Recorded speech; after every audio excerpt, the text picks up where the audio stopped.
So hello guys, for today's video ay tuturo ko sa inyo kung paano nga ba natin i-turn off yung professional mode ng ating Facebook profile.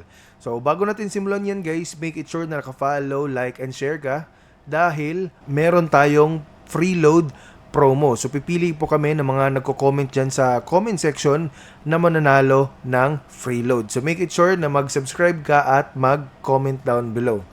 So, napakadali lang guys kung paano natin i-turn off yung ating professional mode.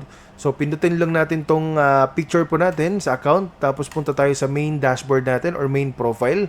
Pindutin lang po natin tong tatlong dot. Okay, makikita po natin turn off professional mode. So, itong Facebook natin, sa example natin, naka-turn on po yung Facebook profile natin. I mean, yung professional mode sa Facebook natin.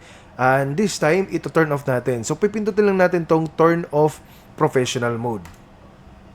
Continue, tapos turn off. Okay? So, hihintayin lang po natin na maging successful.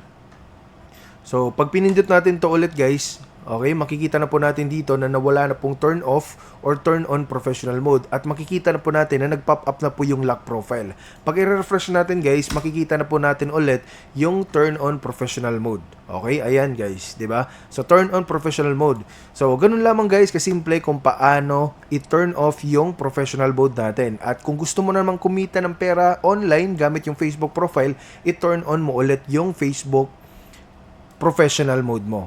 So, okay?